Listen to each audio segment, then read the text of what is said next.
It seems to me that we are spiritual descendants of Confessor Malefax, striving to hold back an apostate tide. And what, pray, happened to the good confessor? Why, he drowned. In glory? In the ocean. Despite having a vast and complex voice interaction system, Darktide's reject personalities share the luxury of having no set name, instead emerging from character creation as an avatar of the player's creativity, which sounds great until you realise what universe this game is set in and what people will do to get a hearty chuckle from their mates. While you've no doubt named your characters something that is special to you, the absence of a canon background to establish the rejects in this Abnett-like 40k plot makes it a tad difficult to pin down anything resembling a fully fleshed out character. Yet there are many folks out there, dozens of us even, who have grown attached to the sporadic Warhammer fluff delivered during missions. I hate it here. And in some cases, the personalities giving voice to it, which is not really that surprising when there's a lot to like about the 21 assorted miscreants available to us. Of course, I realise that 90% of what you hear down on Tertium will be variants of enemy call-out voice lines or common reject buzzwords. Judgment! My beloved. Passions! If that's not your cup of tea, fair enough. So let me present my counterpoint. There's like a 5% chance every mission to hear something really cool. Whether it's the inane ramblings of a self-aware zealot, or a veteran guardsman blatantly stating on comms that they feel like deserting the warband. Running away's got a certain appeal right now. That motherfucker's not joking. This reject title pushed on us by a decent chunk of the Inquisition cast really isn't a restriction on how colourful a personality you're getting, more so a reminder that the Imperium can dump you in a cell for pretty much any reason. You woke up one day with the ability to summon demonic entities. You have chosen death. Or jail, backtalk an officer, jail, roast an entire hab block because they looked at you funny, also jail. Kick those rotten bastards. Either way, this flock of prisoners infesting the Morningstar are worth looking at, no matter where your headcanon has settled after creating them. 15 hours is how long you'll be waiting for a team in the Party Finder, but it's also the name of a 40k novel where the average life expectancy of a guardsman on the front lines is 15 hours. This has been met with criticism and accusations of exaggeration, as one game of Clandestium Gloriana will tell you that the life expectancy of regular humans might as well be 10 seconds.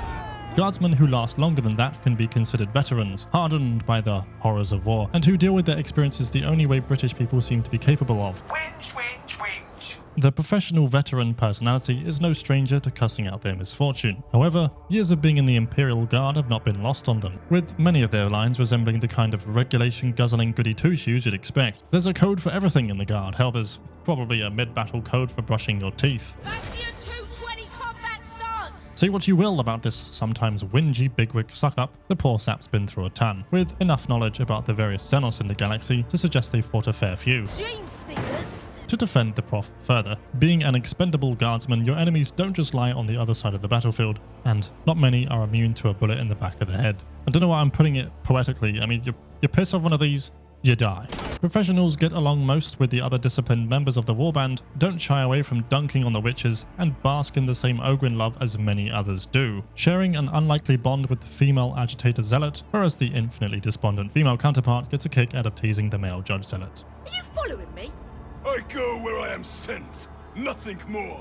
Try that again, but with feeling. For throne's sake, woman, I am not following you!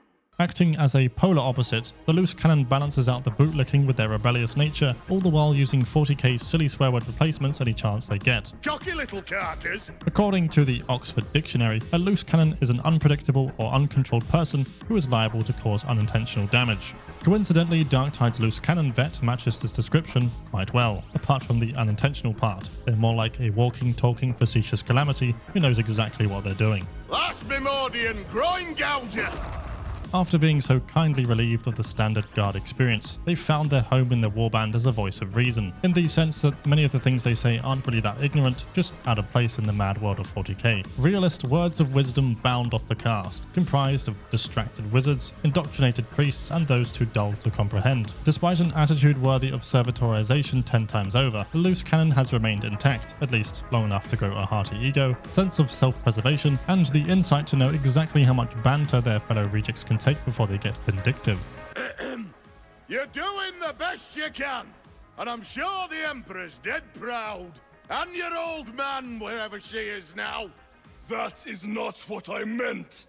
Even if their dedication to their own well-being instead of the God Emperor has come at the cost of vocabulary, some post-mission dockets to buy a fat mug of slop on the Morningstar is enough to keep this vet from going off the rails.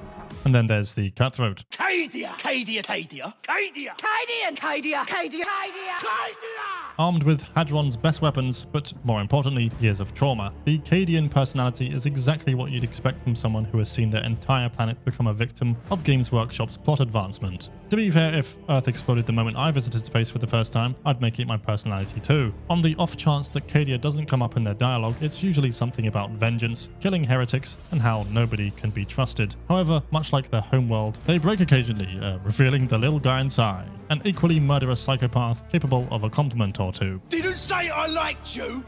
Don't like anyone! Off the top of my head, the only ones capable of unlocking this side of the Cutthroat are the Brawler Ogryn and Savant Psyker, although you can bet the wholesomeness won't last long. It doesn't help that a few of the rejects are adamant on taking the mick out of a PTSD-riddled mess, and as an Agitator main, I'm just glad there isn't friendly fire in this game. 'Twas a shame about Cadia. Still, I'm sure the world would not have fallen had its warriors been truly faithful. You come over here and say that! As you just heard, there is no one better to supersede Imperial Guardsman pride and righteousness than the nutjobs of the Ecclesiarchy. The preachers have a lot to bring to the table in terms of personality, mainly because their faith is tested on the regular by anyone who isn't a zealot. They look upon the likes of the Abhuman and the Freak with disdain, at least on principle, since Darktide Zealots have this entertaining dynamic where they switch their values on a dime. In fact, while it might be that the situation requires cohesion to survive, or that their standards have lowered a great deal since becoming a reject, you'd be hard-pressed to find more tolerant zealots in the entire Imperium. That said, they're not all bark and no bite, boasting disgusting proficiency in melee, and the ability to cull the abominations of Nurgle with one of those stupid Starforge prints Amazon keeps trying to make me buy. And that's with, of course, some lovely lines voiced, or rather, performed by a few peeps whose names will appear on screen shortly. I call forth the holy hate! Rejoice in his holy flame!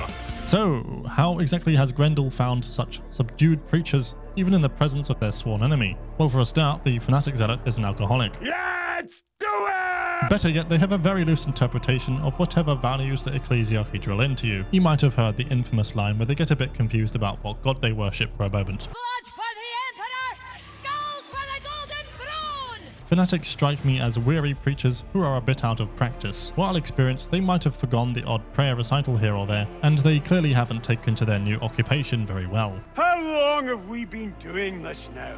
It feels like forever. Oh, I know. That's the problem with dreams, isn't it? They all blur together. This isn't a dream. 'Tis a nightmare without end. It'll get better, you'll see. You just need to have faith. A black day indeed, where one such as ye lectures me, about faith. In classic Zealot fashion, most actions they take are prefaced with some nonsense about it being the God Emperor's will. The Fanatic, especially so, although considering their wishy-washy interpretations and blood alcohol content, you'd have to start wondering if Zealots can even lose their God Emperor privileges. Perhaps it is because they have partially forgotten what it means to be unquestioning that they are arguably the friendliest Zealot personality, depending very much on their mood. I'm not gonna harm ye. Really? That's not what you said yesterday. That was in the heat of the moment. It doesn't count. I'll flay you alive, accursed freak, you said. It was very hurtful. I'm a big fan of giving these larger-than-life archetypal characters some depth, instead of writing them as all-out zombie God Emperor fanboys, which leads us to my favourite personality in the game, the Agitator. As an all-out zombie God Emperor fan, Agitators spend their morning reading all 500 bajillion Imperial scriptures. They practice their High Gothic in the reflection of the Morningstar's dull metal walls, before strutting off to the mission terminal. After a small incident where an Ogryn launches their rat breakfast all over the insides of a Valkyrie, the ship and its disgusted occupants land on the surface of Atoma, where the true task of the day can begin: the chastisement of the enemies of the master of mankind. But it is all a front. The Agitator is a pretender, and their blind devotion to the Imperial cult falters behind closed doors. Admit it! This funny talk of yours is just a show. I've heard you when you think no one's looking, swearing like an armsman on latrine duty. Well, perhaps I do indulge one or two choice epithets. or more like they have a hard time keeping up with the ridiculous creeds expected of them. The Agitator is indeed a holy warrior, finding joy in fighting heretics, but ironically their zealous studies into the functions of the Imperium have come at a cost to their faith and character, granting the silly bugger with bouts of self-awareness. Ah, self-awareness. So very close to becoming fully aware how mad their calling is, but never quite reaching it. Cue many hilarious interactions with the other rejects, where any reasonable question concerning the Agitator's faith reduces them to a bumbling mess. My strength is that of the master of mankind. He filleth me with vigor. Oh yes, you are definitely full of something. The last zealot, but not the last nutjob on the list of personalities, is the Judge. Benny Emps, aka the Beneficent Emperor, guides the Judge's hand in all their bloody work, acting as the final say for those poor gits whose decision-making skills have been robbed.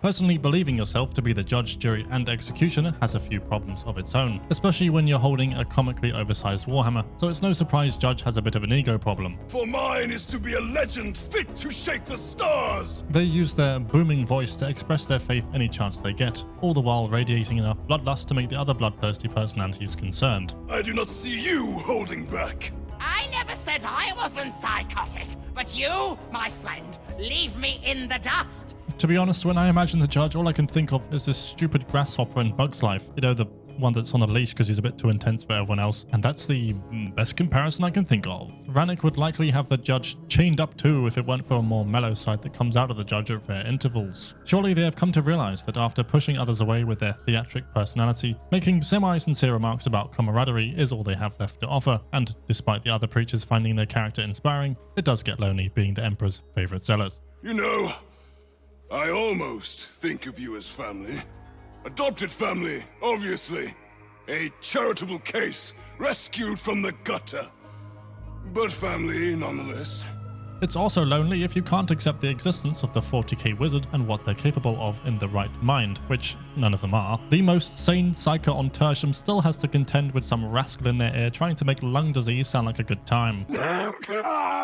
Redemption for the incurable stain of the warp is nigh unattainable in the 40k universe, yet the Inquisition on Atoma has ambiguously strong Psykers walking the floor like nobody's business. And that's not just because the Inquisition's motives are nobody's business. Grendel really said fuck it, random bullshit go, when he gave the order to plop these freaks into an active war zone fighting chaos. So we'll start with the one least likely to turn people inside out during a minor dispute. The Savant is Atoma's resident Boy Scout, a former Enforcer Psyker who has served faithfully and has never once done anything morally questionable in the dungeons of Tertium. Why'd you say it like that? For whatever reason the judicial system made up, the Savant was fired with no severance package and shipped off to the Tancred Bastion along with other offending rejects. Part of the Savant knew that this betrayal was coming, and it hasn't affected their affiliation in any meaningful way, especially since they still get to do their job of repressing the population of a vast hive city, albeit this time justifiably. If we don't have the Lex, we don't have anything. Weirdly enough, the Savant remains optimistic in just about any situation or conversation, and you just have to wonder how someone so unbearably naive kept an Enforcer job for as long as they did. I mean, it's 40k, and they're bringing up the power of friendship after killing hundreds of people. In this heartless galaxy of ours, kindness is perhaps the greatest strength.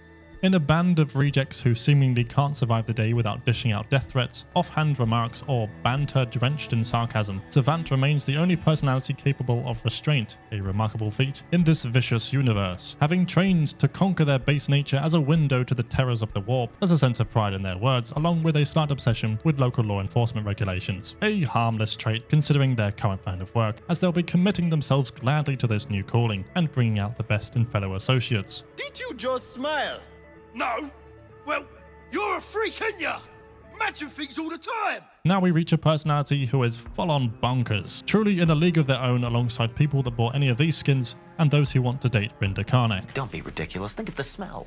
You haven't thought of the smell, you bitch! The Seer's reality is running on Inception levels of delusion, believing that the world they see before them is simply a dream. If that wasn't bad enough, a mysterious voice inhabits their twisted psyche, ever observing, questioning, and demanding. Although these unconventional traits of the Psyker have their amusing side, the Seer is often nothing but incredibly sinister, in a I'm going to explode your eyeballs because you're not real so it doesn't matter kind of way. It's really not fair.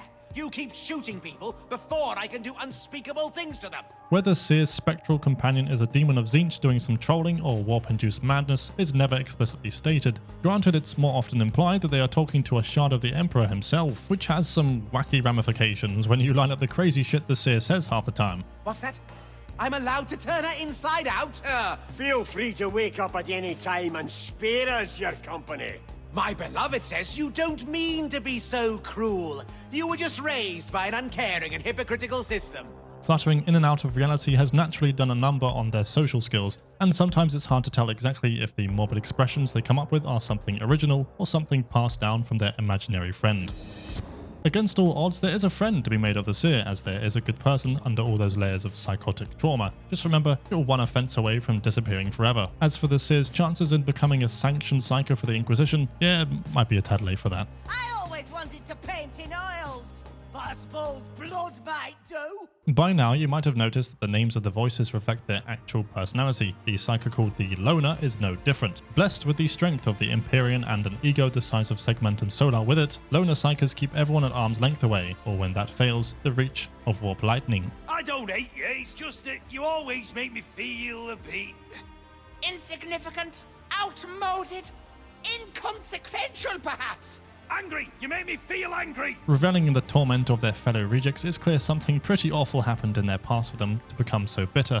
Luckily, Loner spells it out often. To be a Psyker is to be despised and hunted for as long as you live. It's not really a wonder that they fully reject the Imperial dogma, or the fact that their use of language can be a tad controversial at times. I did not quite catch that. Really? Never mind, I'm sure your corpse emperor did. Unfortunately for us, I don't think the words angry little gremlin came into talks when Fat Shark were deciding what to call this Psyker personality, and if it weren't for the hints of a tragic and broken life in their lines, the overblown screeches of these two sillies would be straight comedy. If anything, I'm the one who's mad for feeling bad for a borderline psychotic egomaniac. Yet, the moment these two accented buffoons start bickering with the cast, I find myself grinning from ear to ear. The Blunts will never understand what it is to be adrift in this galaxy. Indeed, sibling. But then again, they understand almost nothing at all. In fact, I think I saw one of the Zealots nearly choked to death trying to breathe. Only nearly? Well, there's always tomorrow. Ogryns are a species that deserve a full-on nature documentary with narration from David Attenborough, but he never answered my emails. Without the smarts to contend intellectually with the other rejects, or anyone with a brain, they're left to flourish in other ways, and they do that quite successfully. I would go so far to say that this interpretation of Ogryn kind has become the new standard. Many of you probably skipped through the video to get to the Ogryn part, and I don't blame you. With 3 of them to cover, which is higher than they can count, I reckon I'll begin with the bodyguard. I am strong, tough, cunning, fearless.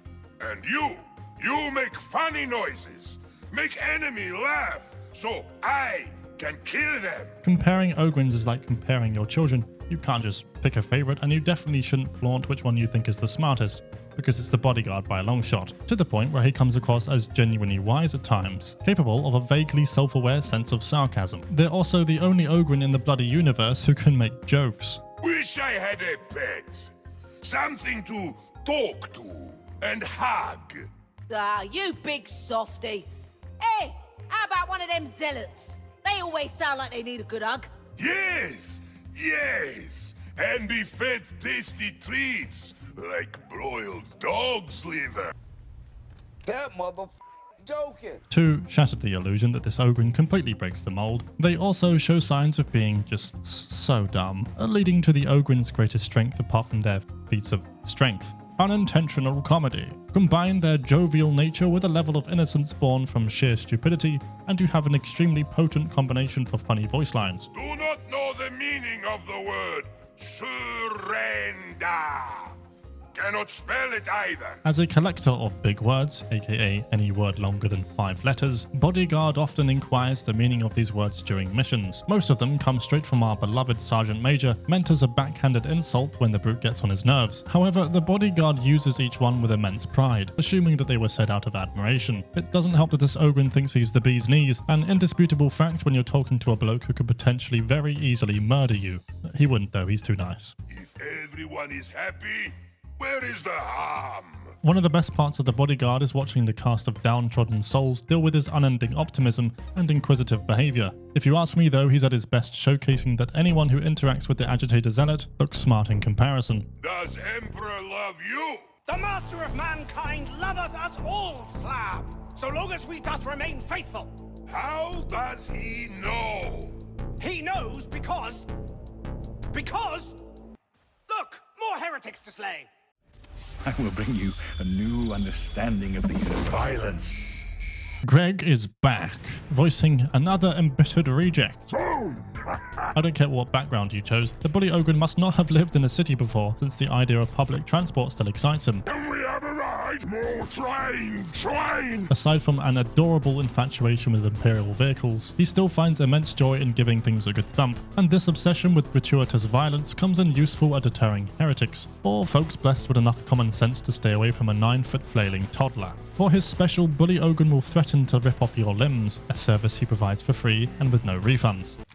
Tragically, Bully can be found in depressive phases when he isn't being stimulated by the splatter of heretic chunks hitting the floor or conversations with the other rejects. He is, after all, deceptively sharp for an Ogryn, although not smart enough to realize that everyone avoids him because he's an ill-tempered psychopath. Wanna arm wrestle? I think not. I'll go easy on ya. Yeah, the treatment of the bully throughout his life has led to abandonment issues, and he's always one spoiled ration away from another tantrum, but it takes so little to keep him entertained that your chance of surviving a mission with intact arm sockets is pretty high. Also, something tells me that he silently enjoys his shouting matches with the others. We can just be thankful that he respects the God Emperor's strength enough to stay loyal, even if part of that is just him finding the heretics too bothersome. Chaos bleeding gods! What a joke! If you walk into a pub in the UK, there'll always be some geezer in the corner watching telly, dumb as a bag of rocks, and shouting something inaudible. Loving every moment! Big, dumb, friendly brutes aren't exactly a new character archetype by any means, so Fat Shark has set out to create one that exceeds all expectations. Sir! Reckon we're gonna get ambushed, sir! Yeah? I'd be more surprised if we weren't. Sir, pleased to report we have not yet been ambushed. According to the brawler Ogryn himself, he has a bonehead implant designed to enhance Ogryn brains so that they don't choke on thin air as much as Zealots do. If the bar has been raised by Bodyguard and Bully already, what Ogryn philosophy can you expect from one who has literally been made smarter? It turns out, bugger all. Don't think it's working. Don't tell anyone. They'll forget I'm smart. It's amazing that Brawler can even walk around with one of the Omnicized failed creations burning holes in his brain, yet he trudges on, following a scent of cooked meat that will never be found. He's an Ogryn, and the base urges of a brute still remain, living to brawl, breakfast, and brawl again. Brawler is a machine that turns Nosh into a machine that complains about not having enough Nosh. Hungry again. The rejects have learned to deal with it, an easily forgivable crime when Brawler turns his attention to protecting the little ones. And many can appreciate his willingness to learn, even if his timing is terrible. Sir! Sir! Requesting performance review! Sir! What? Now? We're in the middle of a mission! Being so witlessly loyal and powered by the easily attainable corpse-starch tertium sewer rat diet, Rannick would be insane to reject the deployment of such a low-maintenance killing machine. Rations you got? Ah, me! Right, hopefully I didn't copy much of what I said in my last Darktide voice work video. I do have plans for more of these. There's still the enemy voices to look at, and of course the silly folks on the Morningstar could use some attention too. We'll see if after Havoc comes out, providing I don't die from cardiac arrest, sweating my bollocks off for a weapon trinket, expect some more of these. I would love to hear your favourite reject interactions. As you can tell, I'm a bit of a fiend for this kind of thing, and if I've mischaracterized your favourite personality, I apologise, as I can't know every voice like the back of my hand with only 5 blooming character slots. So, yeah. Thanks for watching, folks. I hope I served